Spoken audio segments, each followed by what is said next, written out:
भजन करने से क्या लाभ हो जाएगा? आप समस्त दुखों से छूट जाएंगे, आप अपने स्वरूप को प्राप्त हो जाएंगे, आपका परमात्मा स्वरूप से प्रेम हो जाएगा। भजन ना करने से हानि क्या है? भजन ना करने से विषय आपको बांध लेंगे, पापाचरण खूब होने लगेगा, आपकी दुर्गति हो जाएगी, दुख, अशांति, चिंता, अवगुण और अभाव और दुखिया स्वभाव, ये सब भजन ना करने पर प्रकट हो जाते हैं। देखो बड़े दुखिया स्वभाव है, पर रोते ही रहते हैं, दुख ये वो ऐसा विषय बांधे हुए हैं। महाराज पाप तो सबसे हो रहा है, फिर कहा गया पापवंत कर सहज स्वभाव भजन मोर ते भाव न काऊ। तो उससे भजन कैसे बनेगा जब पाप बन गया है? भैया ये लाला बहुत कृपालु है, प्रभु बहुत कृपालु है।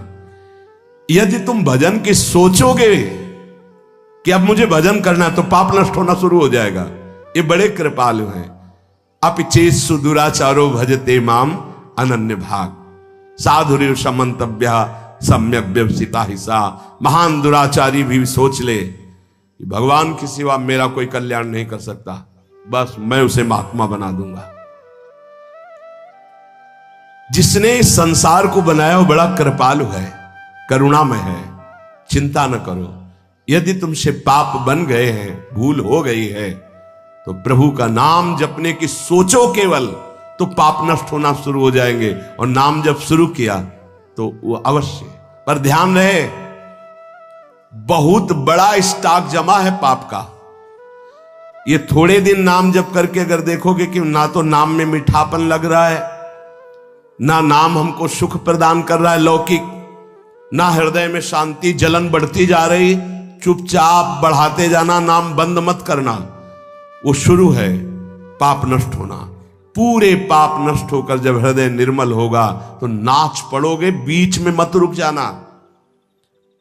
बीच में जलन पैदा करेगा, बड़े अंदर आपको ऐसे लगेगा कि बहुत ऊबन हो रही, नाम नहीं करना और सब कुछ कर लेना, ये आपको मन प्रेरित करेगा, आप नाम पकड़े रहिएगा।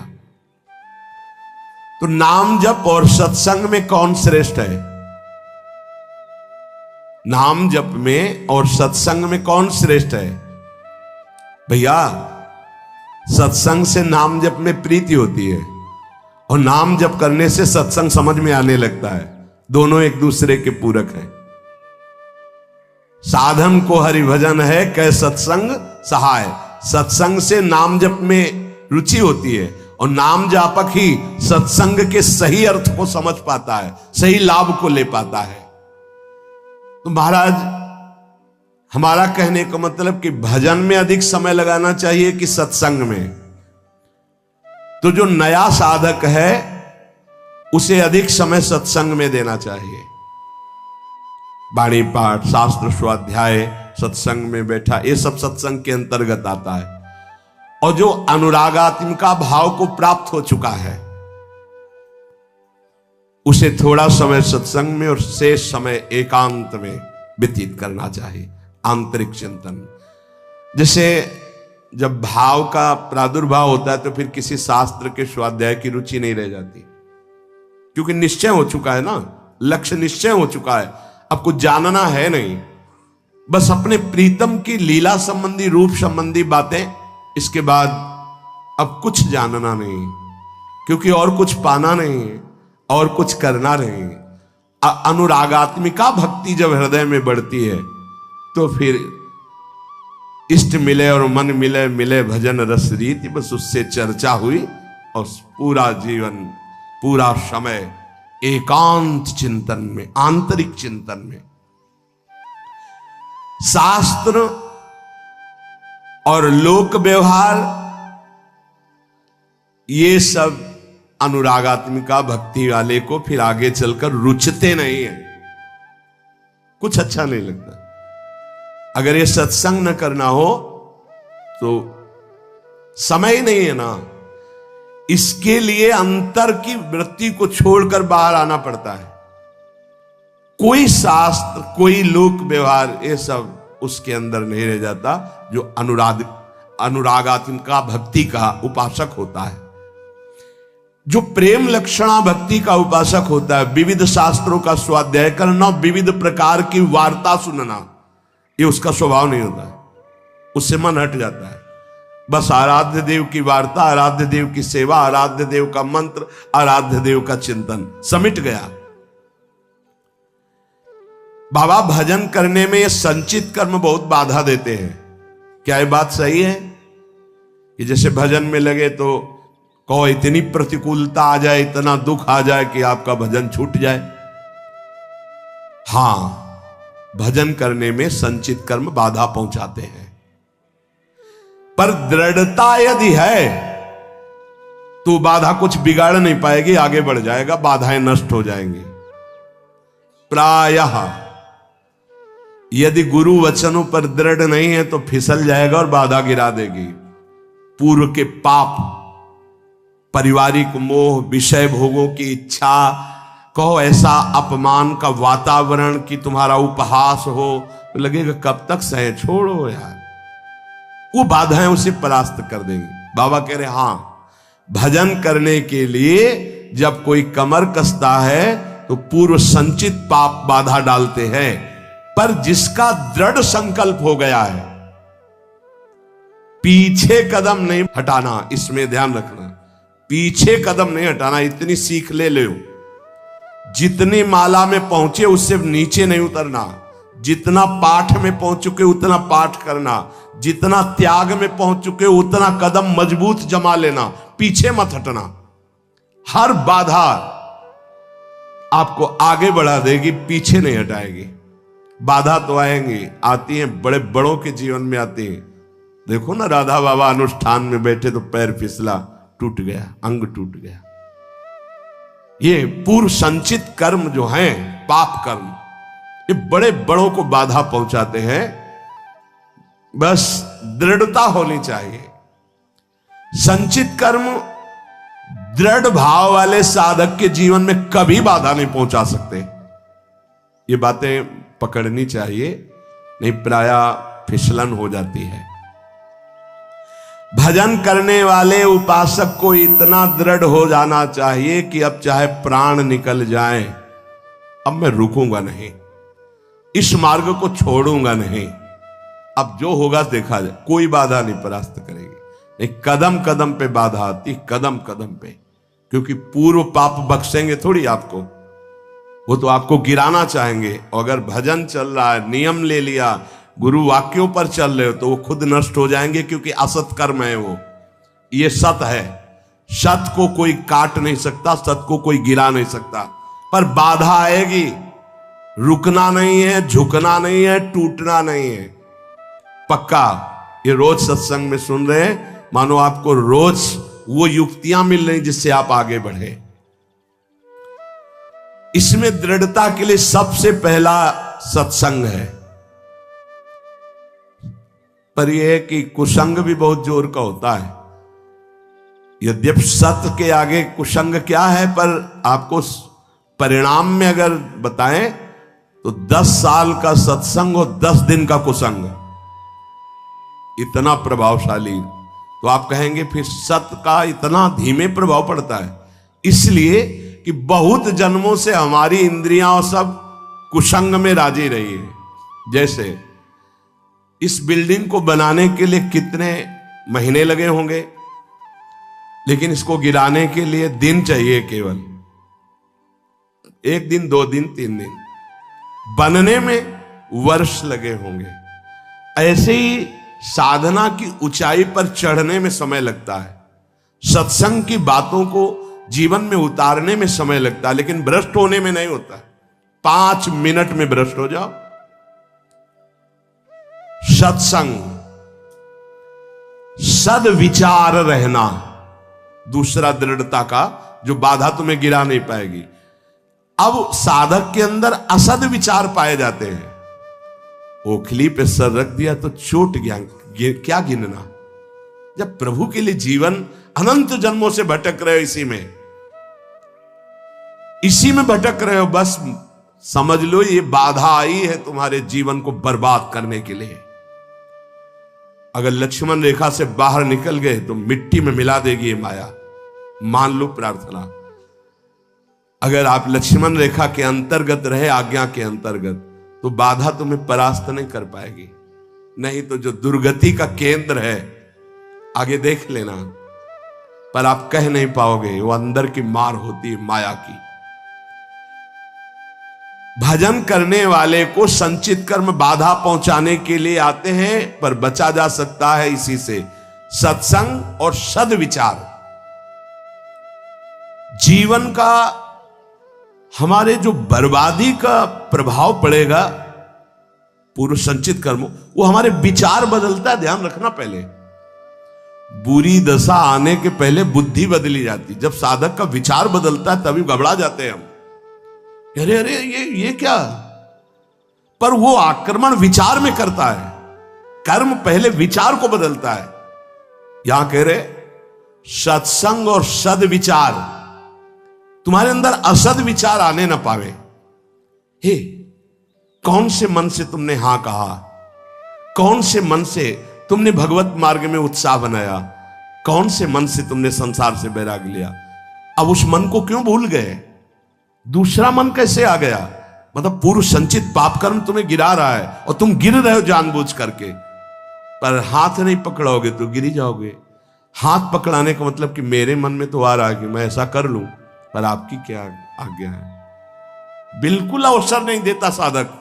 आपकी क्या इच्छा है, अवसर नहीं देता। सीधे बात, मैं ये नहीं करूंगा, मैं ये ऐसे मैं तब हंसी आती है। अय पूर्व संचित कर्म, तू मेरे से बलवान निकल गया, जा घसीट ले जा। अब क्या कर सकता हूं, मेरी कबड्डी के खेल में आउट हो गया है, नहीं पकड़ पाऊंगा। अगर उपासना में आपका प्रवेश है तो एक प्रार्थना मान लीजिए हमारी। आपका मन कह रहा है कि मैं खाऊंगा, मैं भोगूंगा, मैं देखूंगा, मैं ऐसे चलूंगा, मैं ऐसा, तो आप छूट दे दो गुरु को और इष्ट को कि प्रभु। एक बहुत बड़ी महान वक्ता हुई राबिया जी, ऐसा उनका, उन्होंने कहा था कि प्रभु यदि मैं स्वर्ग मांगू तो नरक भेज देना, जो मैं मांगू मेरी बात कभी पूरी ना करना। क्या तो हम कम से कम इतनी तो गुरु को, इष्ट को जगह दे दें। महाराज मेरा मन कह रहा है कि मैं भोगों में जाऊं, मेरा मन कह रहा है संसार में जाऊं, मेरा मन कह रहा है मैं ये नहीं कर पाऊंगा। आपकी क्या अनुमति है, आपका क्या स्वरूप है, आप क्या आज्ञा करते हैं, इतना तो जगह रखो।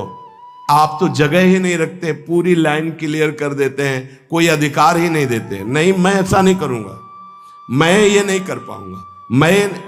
तुम कुछ भी नहीं करने लायक हो। जिनकी कृपा से तुम कर रहे थे वही कृपा तुम्हें आए हुए इस भारी आक्रमण से बचा लेगी, और आगे चलकर तुम्हें खुद रोना आएगा कि बचा लिया मुझे, नहीं तो आंधी आई थी और मुझे गिरा देती। भजन से हर संचित बाधाएं भस्म हो जाएंगी।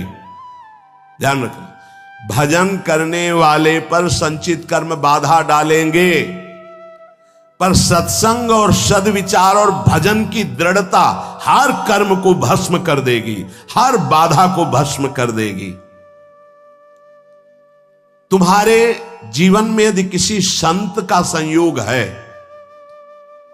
तो उसकी आज्ञा से जितनी जल्दी तुम्हारी इन बाधाओं का नाश होगा, उतनी जल्दी तुम्हारी साधना से नहीं होगा। इसलिए भक्तों के संग की बड़ी महिमा बताई गई है। यहां तक कि भगवान से भी बढ़कर भक्तों की संग की महिमा बताई गई। मोरे मन प्रवश विश्वासा, राम ते अधिक राम कर दासा। ये मान लो, ये जीवन बहुत ऊंचाई पर चढ़ाना है। आप अकेले नहीं चढ़ पाओगे। आप हाथ दीजिए और साथ चढ़ जाओ। तो बोले एक दो को चढ़ा दोगे, यहां तो हजारों कैसे चढ़ोगे। तो हमारे प्रभु का अब वेद नहीं पढ़े इसलिए नहीं जानते। सहस्त्र शीर खा पुरुखा, सहस्राक्षा सहस्त्रपात। वो अनंत हाथों वाला है, अनंत भुजाओं वाला, अनंत पाद वाला, अनंत नेत्र वाला, विश्वतः चक्षुर, वो विश्व नेत्र वाला है। अरे वो तुम्हें ऐसे गोद में लेकर पहुंचा देगा, तुम्हें चढ़ने नहीं पड़ेगा। उसकी करुणा दृष्टि हो जाए तो लूला लंगड़ा सुमेर पर्वत को पार कर जाए। मुकम करोति वाचालम पंगुम लंघयते गिरिम। इस अध्यात्म की चढ़ाई के लिए हम सबकी टांगे टूटी हुई है, तो हमको उठा के ले चलते हैं गुरुदेव। हमें हरि उठा के ले चल रहे हैं। पहाड़ लंघवा दिया, ये काम क्रोध लोभ मोह मद मत्सर, ये बड़े बड़े पहाड़ हैं, इसे लंघवा दिया। मुंह को होई वाचाल पंगु चढ़ई गिरिवर गहन। सही पूछो तो इस चढ़ाई पर चढ़ने लायक नहीं, पर कृपा ने चोटी को लंघवा दिया। बार बार जैसे प्रारंभ हुआ था जहां से सत्संग, बार बार मन निहाल होता है, कितने करुणा में प्रभु, जब उनकी करुणा दिखाई देती। अरे साधारण जीव, विषयी जीव पहाड़ लांग गया, बड़ा आश्चर्य। गृह कारज नाना जंजाला, ते अति दुर्गम शैल विशाला। काम क्रोध लोभ मोह मद मत्सर विशाल पहाड़ है, और एक छोटा सा साधन लांग गया। तब लगता है कृपा में बड़ी ताकत। छोटा सांप का बच्चा गरुड़ को खा जाए, ऐसी सामर्थ हमारे हरि में है। मस्कई करे बिरंच सम, मच्छर को ब्रह्मा बना दे, ब्रह्मा को मच्छर बना दे, ऐसे प्रभु के शरणागत है। जो स्वल्प पुण्य वाला होता है वो इन बाधाओं से परास्त होकर के साधनहीन हो जाता है। स्वल्प पुण्य वाला।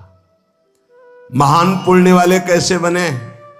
बोले भगवत प्रसाद, उच्छिष्टामृत, भगवत नाम गुणगान, भक्त चरित्र और भगवत विग्रह की सेवा, ये तुम्हें महान पुण्य वाले बना देंगे, जिससे कोई बाधा तुम्हें गिरा नहीं पाएगी। फिर ध्यान दीजिए, स्वल्प पुण्य वालों को ये संचित कर्म बाधा पहुंचाकर भजन से विमुख कर देते हैं। तो हम अपने पुण्यों को कैसे बढ़ाएं? तो बोले भगवत प्रसाद पाओ, उच्छिष्ट, संतों की जूठन, प्रभु की जूठन, गुरुदेव की जूठन, जूठन ले पाइए। आदेश में सेवक जी महाराज करें कि ऐसे जो नाम गुण रूप लीला धाम में रमण करते हैं, उनकी अगर हमें प्रसादी मिल जाए तो हमारे सारे पाप नष्ट हो, हमारा सुकृत बढ़े। प्रसाद से बहुत सुकृतवान बनता है। अपने रोज पाते हैं, गुरुदेव का भी पाते हैं। सिंहासन में गुरुदेव भी तो विराजमान है, प्रिया प्रीतम विराजमान है, आचार्य विराजमान है। तो आराध्य देव, गुरुदेव, आचार्य, सबकी जूठन मिलती है जब भोग लगता है। और नाम गुणगान, वो भी कृपा से होता है। गुणगान होता है, अभी वाणी पाठ शुरू हो जाएगा, और नाम कीर्तन होता है। भगवत भाव में डूबे हुए भक्तों के पावन चरित्र, भक्त संग और भगवत विग्रह की सेवा, इससे बहुत जल्दी सुकृत एकत्रित हो जाते हैं और वो बाधाओं को परास्त कर देता है। सेवा मिले तो समझ लेना बहुत बड़ी बात हो गई। भगवत सेवा मिले तो चूक मत करना। छोटी सी भी पुष्प की सेवा भी, पीछे एक बार सुने हैं आप सेवा का प्रभाव, सूरदास जी के पद में आरती कर रहे हैं उसका अलग प्रभाव, चंवर डुला रहे उसका अलग प्रभाव। एक एक सेवा, हमारे प्रभु बड़े उदार हैं, रीझ जाते हैं। जिस उपासक को संतों से प्रेम हो गया, उसका और कोई साधन बने या ना बने, कोई बाधा उसे परास्त नहीं कर सकती। आखिरी बात पूज्य बाबा कह रहे हैं, जिसका संतों से प्रेम हो गया तो और कोई साधन बने ना बने। प्रेम का मतलब हमारा तो हिम्मत नहीं, हमारा तो मन नहीं, पर हम अपने गुरुदेव को दुखी नहीं कर सकते। हमारे चाहे प्राण निकल जाएं, हमसे कोई साधन बने ना बने, पर हमारे बड़े भाग्य हैं कि हमें ऐसे गुरुदेव मिले, हम उनको दुख नहीं दे सकते। श्री जी से सदैव यही प्रार्थना रहती है कि एक ही मांग है कि हमारे कभी ऐसे कोई आचरण न बन जाए जिनको सुनने के बाद गुरुदेव को दुख हो। बस इस जीवन में एकमात्र लक्ष्य है मेरे गुरुदेव की मुस्कुराहट। कभी ऐसे कोई आचरण न बन जाए, कभी कोई ऐसी बात न हो जाए जिससे गुरुदेव की श्रवण इंद्री में पड़े और वो दुखी हो जाए। उनको दुख दे दिया तो अब जीवन का कोई महत्व नहीं रहा। यही है प्रेम। अब जब ऐसा भाव रहेगा तो बाधा कौन सी परास्त कर पाएगी? कोई बाधा नहीं परास्त कर सकती। फिसलने पर भी गिरेगा तो गुरु की गोद में गिरेगा। इसीलिए आखिरी में कह रहे कि जिसे संतों से प्रेम हो गया उसे और कोई साधन ना हो तो भी बाधा परास्त नहीं कर सकती। क्या संतों का प्रेमी भक्त जो है उसको फिर मनुष्य जन्म मिलेगा? अगर वो मनुष्योचित कर्म करेगा तो मनुष्य जन्म मिलेगा। अगर वो भागवतिक कर्म करता है तो भगवत प्राप्त हो जाएगा। एक राधा वल्लभ जी के उपासक थे। एक समय उनको बुखार और सन्निपात हो गया, तो सन्निपात में भी वो गा रहे थे बनी श्री राधा मोहन जी की जोरी। उड़िया बाबा कह रहे हैं, एक राधा वल्लभ जी के उपासक थे, उनको सन्निपात हुआ, बुखार हुआ, तो बेशुद्ध अवस्था में भी गा रहे थे बनी श्री राधा मोहन जी की जोरी। और एक ठेकेदार था, उसको जब सन्निपात हुआ तो वही कह रहा था कंकड़ लाओ, ईंट रखो, और गालियां बक रहा है, तू खड़ा क्यों है? सन्निपात में बोल रहा है। बोले जो संतों का प्रेमी होता है, भगवत प्रेमी होता है, जो भगवत प्रेमी होता है तो मूर्छावस्था में भी भगवत स्मृति रहती है। अब उसका मनुष्य जन्म कैसे हो जाएगा? अगर वो सांसारिक कार्य वाला है, भगवत भजन नहीं करता है, तो फिर उसके कर्म के अनुसार उसका जन्म होगा। सदा तद्भाव भाविता वाला महापुरुष कैसे जन्म ले सकता है? अगर जन्म होगा तो वो कर्म बंधन युक्त नहीं, वो जगत पावन करने वाला होगा। जैसे अपने लोग संतों को कहने लगते हैं तो भगवान के अवतार हैं, तो वास्तविक वो अवतार ही है।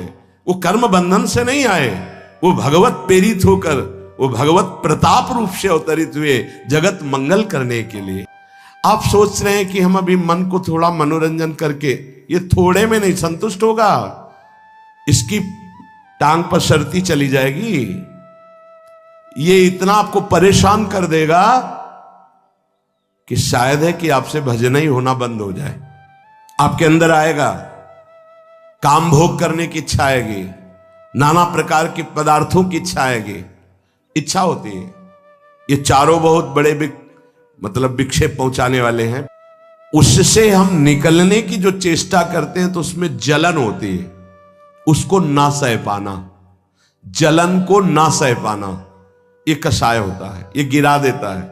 जब मन जलता है तो लगता है अब कुछ भी हो, इसकी जलन मिटानी है। कैसे मिटेगी?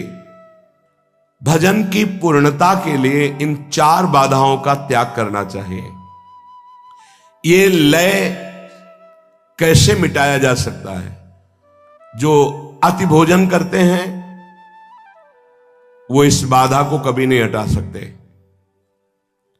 अति भोजन, एक तुम्हारी भोजन की नियमावली बन जानी चाहिए, इतने में काम हो जाएगा। कई बार चर्चा की है, दोबारा परोसने की भावना का त्याग कर दो, एक बार परोसा लीजिए। ये हम बहुत अच्छे अच्छे संतों को देखा है, अच्छे साधकों को देखा है, ये बार बार परोसना और बार बार गरम गरम लेना, ये अपने लिए ठीक नहीं है।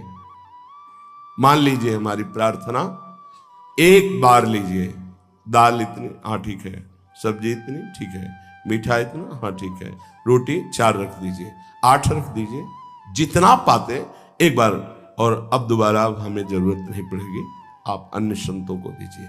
बस एक बार परोसा लिया, नाम जप करते हैं आराम से उसे पा लिया। एक बार नियम बनाओ, अच्छी से अच्छी वस्तु बस एक बार परोसा लो। उसमें क्या होगा? एक ही दोना में खीर तो होगी, एक बार लेना है। देखो हम साधना कर रहे हैं, यहां निषेध है। लय ये बहुत बड़ा बाधा है भजन के लिए। तो अति भोजन, इसका त्याग कीजिए। किसी किसी के शरीर की आवश्यकता होती है भोजन की, इतनी इतनी, वो आप एक बार में ले लीजिए, हम छूट देते हैं। 10 रोटी ले लीजिए, कोई निषेध नहीं। आप सहज में पचा लेते हैं, आप मेहनत करते हैं, आप भजन करते हैं, ले लीजिए, एक बार में ले लीजिए। देखो आप करके देखो, आप एक बार में परोसा लीजिए उतनी वस्तु जितना आपको परोसना। आपको ऐसा लगता है कि एक बार में जैसे दाल ली, दो छोटा दोना, हमारा काम नहीं चलता, तो आप बाबा जी हो, रच का पात्र रखो, अपना रच का पात्र लेकर के गए, भाई इसमें डालो, इसमें डालो, तो ठीक है। आपको लगता है कि खीर आदमी ज्यादा आसक्ति है, तो एक चम्मच दाल, एक चम्मच खीर मिला करके पी लीजिए, आसक्ति खत्म हो जाएगी। आपको लगता है कि गुलाब जामुन बहुत प्रिय लगते हैं, तो सब्जी से सान के पा लीजिए गुलाब जामुन, ठीक हो जाएगा। भजन करना है कि गुलाब जामुन का टेस्ट लेना है? अरे राधा नाम सुधा रसम। देखो, सब कोई इस मार्ग में नहीं चल पाता है। आप सब बड़े भाग्यशाली हैं, सच्ची कहते हैं, बड़े भाग्यशाली। नहीं, प्रपंच रौंद रहा है, अच्छे अच्छे की धज्जियां उड़ाए है प्रपंच। आप बड़े भाग्यशाली, तो उसको और समेटिए, देख लीजिए, आप बहुत जल्दी लाभ प्राप्त होगा। लय ये बहुत बड़ी बाधा है, जो अपने संकल्प को, अपने अनुष्ठान को, अपने लक्ष्य को पूर्ण होने में बहुत बाधा पहुंचाता है। मन ही नहीं लगेगा, या नींद आ जाएगी, या बार बार जमुहाई या प्रपंच चिंतन में चले जाएंगे। अति भोजन, दूसरा कब्ज न बनने पावे। कब्ज है, मल अवरुद्ध है, तो फिर भजन में रुचि नहीं, कई तरह की बाधा आ जाएगी। जिसका पेट साफ ना होता हो, तो औषधि है ऐसी, उन औषधियों का प्रयोग करो लंबे समय तक, थोड़ा थोड़ा, मृदु औषधियों का, एकदम तीक्ष्ण औषधियों का नहीं तो आपके साधन में विघ्न पड़ जाएगा। मृदु औषधियों का धीरे धीरे वो आंतों को साफ कर देगा। मलबंध नहीं होना चाहिए, अति भोजन नहीं होना चाहिए, और जो अन्न तुम्हें एक बार पाने में, पचने में परेशानी करे, वो दोबारा नहीं लेना।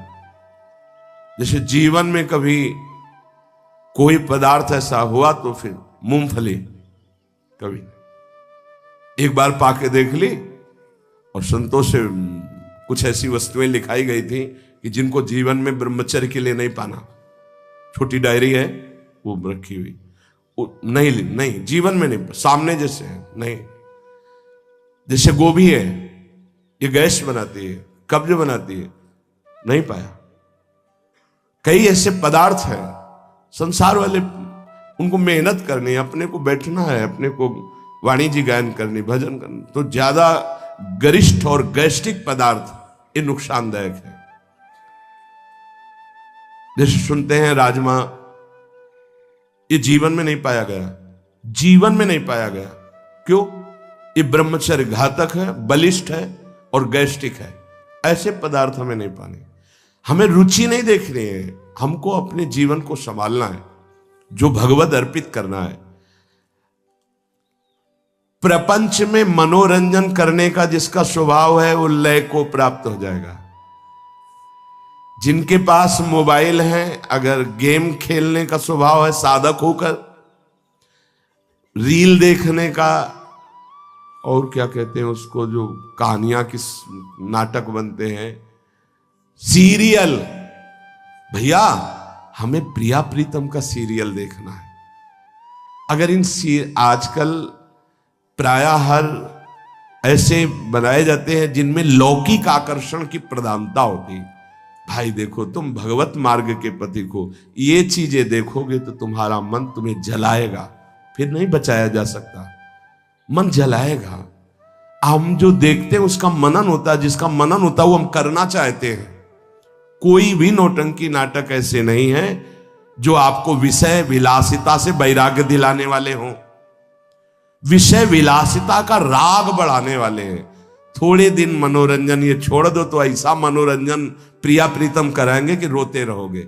आनंद देखो, कितने सुंदर प्रिया जी, कितने सुंदर लाल जी, कितना सुंदर वृंदावन, ये हमारे मनोरंजन होगा। जनमन रंजन, भक्त जनमन रंजन श्री भगवान है। इसीलिए विविध धुनियों में नाम करने की छूट दी है। तुम्हारा मन रजोगुण से हो गया है तो राधा नाम विविध धुनियों में गाया जाता है। आप लगाओ, उसी में झूमो, उसी में आनंदित हो। तो नाम कान में पड़ रहा है, राधा राधा राधा, तुम्हारा परम मंगल होगा। और व्यर्थ बोलने का स्वभाव ये लय रूपी बाधा से बचने के लिए अति भोजन, कब्ज ना होना, अन्न जो पचने में परेशानी हो उसको दोबारा ना लेना, प्रपंच की क्रीड़ाओं, नौटंकी, नाटक, सीरियल, गेम, ये सब नहीं। देखो अपना एक अलग जीवन है, भक्तों का एक अलग जीवन होता है। 5 मिनट 10 मिनट कुछ व्यायाम कर लिया और बस प्राणों का व्यायाम होता रहता है। मंत्र चिंतन, नाम चिंतन। अगर संयम से आप हैं, बहुत सुखद जीवन चलेगा आपका। ये सब गेम आदि जितने, ये व्यर्थ, इसमें क्या मिला आपको? और जलन, अच्छा जीत गए तो क्या मिला, और हार गए तो क्या मिला? कुछ नहीं। अगर उतने समय आप नाम जप कर रहे हैं, नाम कीर्तन कर रहे हैं, मन को जबरदस्ती लगाओ। आप सोच रहे हैं कि हम अभी मन को थोड़ा मनोरंजन करके, ये थोड़े में नहीं संतुष्ट होगा, इसकी टांग पसरती चली जाएगी।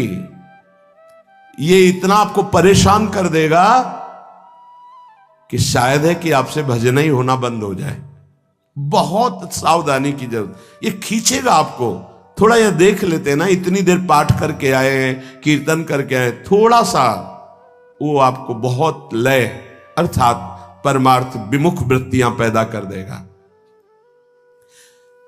और अधिक निद्रा और कम निद्रा दोनों लय को प्राप्त कराएंगे। जैसे आपके शरीर की आवश्यकता 5 घंटे नींद से पूरी हो जाती है, फिर आपके किसी भी दिनचर्या में आलस्य प्रमाद नहीं होना चाहिए, एकदम फिट। अब अगर आप 2 घंटे सोएंगे तो आपका भजन में विक्षेप हो जाएगा, आप सत्संग में सो जाएंगे। इतना कम नहीं और इतना अधिक नहीं कि आपका स्वभाव ही बन जाए सोना, इतना कम भी नहीं कि आपकी साधना में वो नींद परेशान करे। और एक नियमावली से सो लिया और फिर कट्टरता पूर्वक नींद से लड़े, ये लय से बच जाएंगे। और कोई भी व्यसन करना ये लय का कारण बन जाएगा। कोई भी नशा नहीं होना चाहिए। सिद्ध बनने की कोशिश ना करे कि अमुक संत तो अमुक अमुक, उनकी स्थितियां हैं। साधक को चाहिए कोई भी व्यसन नहीं होना चाहिए। इसीलिए लिखा, महापुरुषों के जो आचरण उनके उपदेश से मिलते हो वही करने चाहिए। सब आचरण अनुकरणीय नहीं होते, वो जो आदेश कर रहे हैं उतने से ही। जब भगवान शंकराचार्य जी ने मछली खा ली तो कुछ शिष्यों ने खा ली कि गुरुजी ने खा लिया। अब आगे गलता हुआ कांच पिया, अब उनकी हिम्मत नहीं थी। ऐसे किया तो मछली जिंदा निकल आई, उन्होंने ऐसे ऐसे किया तो सब वहां लीवर में पहुंच चुकी थी। जो उपदेश के अनुसार आचरण हो महापुरुषों के, वो अनुकरण किए जाते हैं। जो उनके उपदेश से आचरण न मिलते हो, वो परिणाम है आपकी महिमा। कोई भी व्यसन नहीं होना चाहिए उपासक के जीवन में। हमें लगता है कि बड़े धन्यवाद के पात्र है, कोई उपासक अभी तक तो एक भी नजर नहीं आया कि किसी भी तरह का कोई तंबाकू या किसी भी तरह का कोई मादक द्रव्य। तो धन्यवाद है कि बड़े कृपा पात्र हैं आप सब जन। जो गृहस्थी में उपासक हैं वो भी सावधान रहे, कोई भी व्यसन नहीं होना चाहिए। आपके अंदर जब नाम का व्यसन चढ़ेगा तो एक मादकता अपने आप चढ़ती है। अगर अन्य व्यसन करेंगे तो नाम निरंतर नहीं जप लेंगे। जिसके मुख में तंबाकू है, सिगरेट है, पान मसाला खाओगे, नाम नहीं चल पाएगा। तुम्हारी इतनी हिम्मत नहीं है कि रजोगुणी मुख में मसाला हो और तुम्हारी चित्तवृत्ति भगवदाकार हो।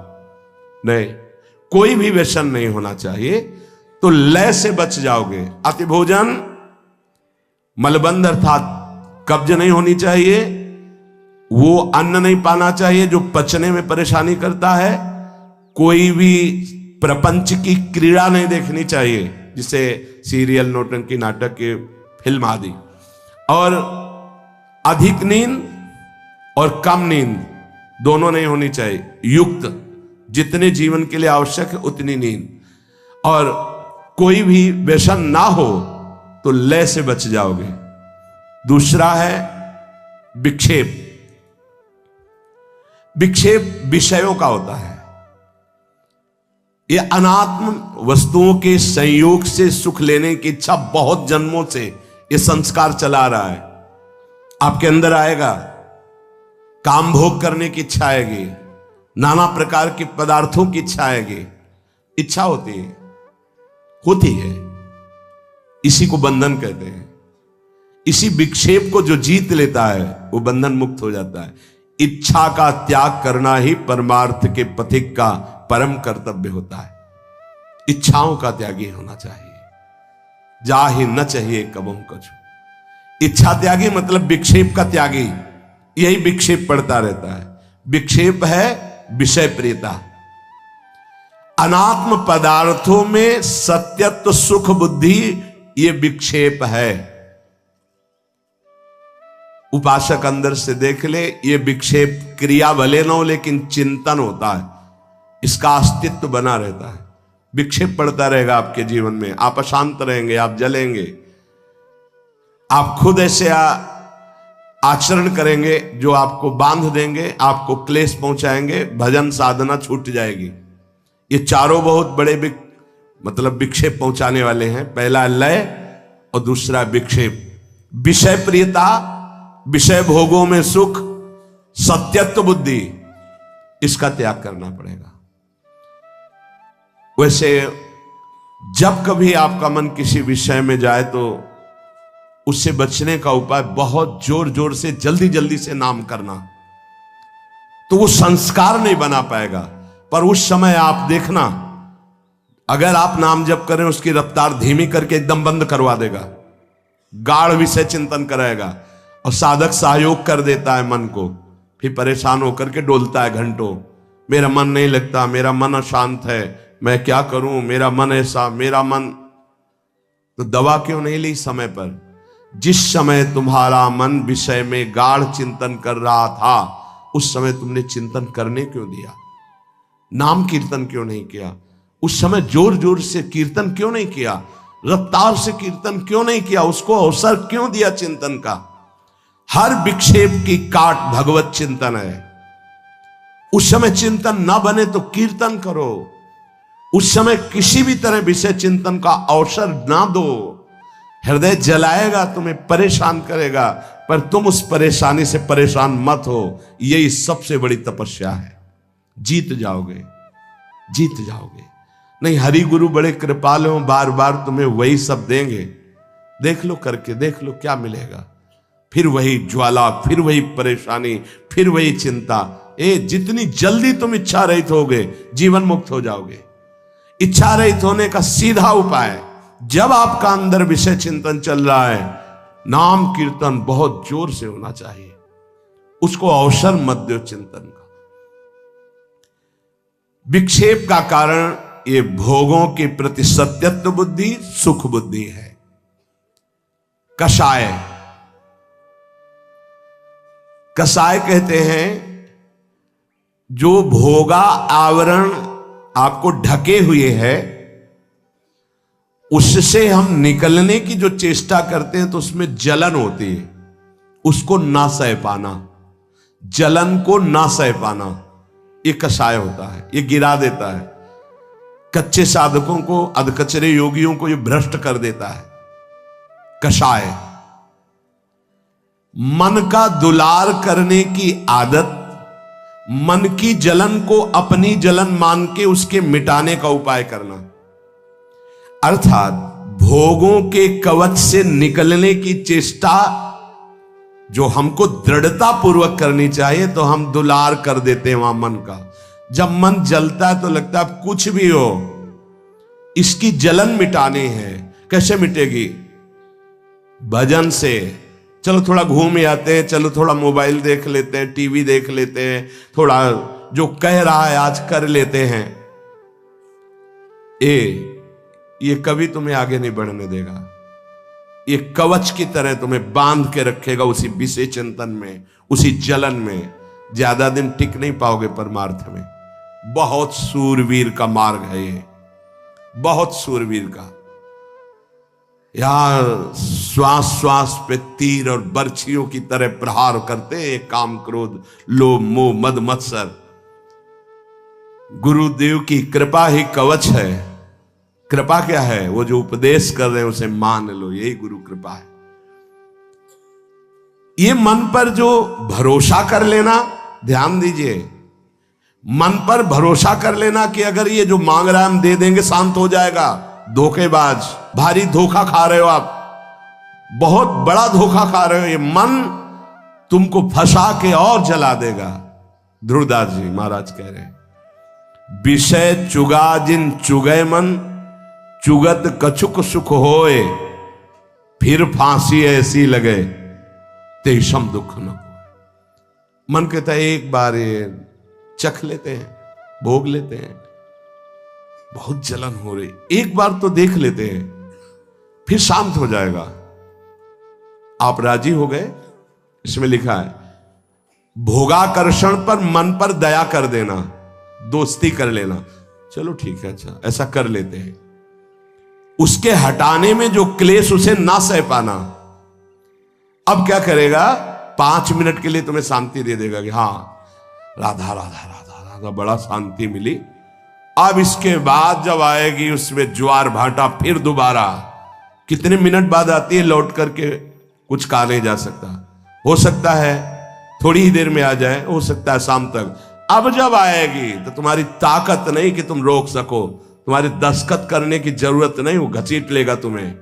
अगर पहली बार में ही लड़ गए, नहीं छूंगा, नहीं करूंगा, नहीं भोगूंगा, नहीं देखूंगा, नहीं, राधा राधा राधा राधा राधा, इसको सह गए तो कषाय को मिटा दिया। जो विषय भोगों का कवच तुम्हें बंदी बनाया था, तोड़ दिया तुमने, चक्रव्यूह को तोड़ दिया इसके। ध्यान दीजिए, मन पर दया नहीं करनी, मन पर दुलार नहीं करना, मन की जलन को अपनी मानकर टूटना नहीं है। जल गंदा सोचता है तो जलेगा नहीं, और क्या होगा? अगर आप उसकी जलन को बता दिया किसी से तो सह नहीं पाओगे। समझ लीजिए, इसके ये युक्तियां हैं जिससे जीता गया है इस विषय पर। मन जल रहा है, अब आप अपने मित्र से कह रहे हैं, साधु बहुत जलन हो रही है हमें। हे चुप, तुम्हें नहीं हो रही, तुम्हारे मन को हो रही, उसकी गंदगी नष्ट हो रही। सोना जलने से शुद्ध होता है, जलने दो उस मन को जिसने तुम्हें जन्म जन्मांतर से फंसाया है, उसे सह जाओ। सह ना पाना, उस पर दया कर देना, उससे दोस्ती कर लेना, ये कषाय है, जीव को आगे नहीं बढ़ने देता। चौथा, रसास्वादन, भोजन में, रूप में, बाहरी सांसारिक पद में, धन में, भोगों में, एक जो स्वाद है वो तुम्हारी स्मृति में बैठ जाता है।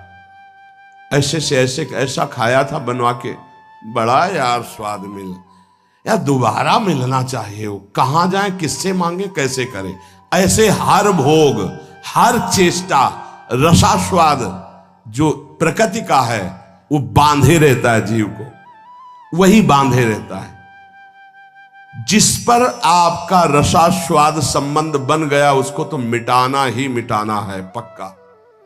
वो चीज मत खाओ, उस व्यक्ति से मत मिलो, उसको मत देखो, वो क्रिया मत करो, वो सामग्री अपने पास मत रखो जिसका तुमने स्वाद ले लिया और जिसमें तुम बंध गए हो, हटा देना चाहिए। कई बार जैसे किसी विशेष सामग्री के लिए तो गुरुदेव ने कहा उठा करके परिक्रमा मार्ग में रख दो। ऐसे समय रखो, रखते समय कोई देखे ना, बस आपका क्या संबंध, रख दो आप। क्या हुआ, एक बार गुरुदेव भगवान के यहां अनुपस्थिति में कोई नया गैस चूल्हा, नया सिलेंडर और वो जो ऐसे जिसमें पकाया जाता है, कुकर, ये सब पात्र, सब पूरी रसोई सब, अब महाराज जी लकड़ी से चूल्हे में, बस ऐसा। अब शाम समय दर्शन करके जब गए गुरुदेव भगवान तो साथ अंदर ही जाते, तो कहा ये किससे मंगवाया? महाराज जी मुझे पता नहीं। नहीं तुम्हें पता नहीं तो कौन रख गया? कहा ये भी महाराज जी मुझे पता, सत्य मानिए मुझे कोई पता नहीं। बोले उठाओ सर, परिक्रमा मार्ग में रखे हो, सब रख दिए परिक्रमा मार्ग। 1-1.5 घंटा बाद, 2 घंटा बाद हम झांक के देखा, वहां कुछ नहीं था, सब गायब। अपने को क्या मतलब, एक रख गया, एक उठा के वहां रख दे।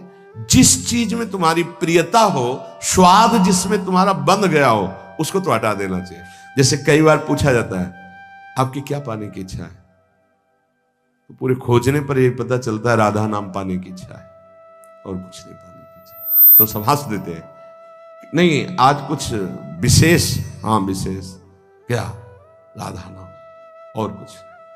अंदर ढूंढने पर पता ही नहीं चलता, एक ही बात पता चलता है, बस इसका स्वाद मिल जाए, प्रियाजू के नाम का स्वाद मिल जाए, मंत्र का स्वाद मिल जाए। जो गुरुदेव स्वाद लेते हैं, रोम रोम पुलकित हो जाता है, कंपायमान हो जाता है।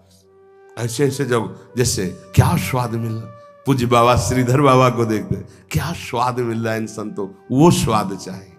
आज आपको क्या पसंद है, क्या बना दे, राधा नाम, चतुरासी जी सुना दो, सुधा निधि सुना दो, यही निकलना चाहिए। ध्यान रखना है, ये रसास्वाद, भगवत रसास्वाद तब तक नहीं होगा जब तक इंद्रियों को आप ये रसास्वाद दे रहे हैं। ये चार हैं, ये चारों उपासक को भगवदानंद से विमुख रखते हैं। पहला लय, दूसरा विक्षेप, तीसरा कषाय और चौथा रसास्वाद।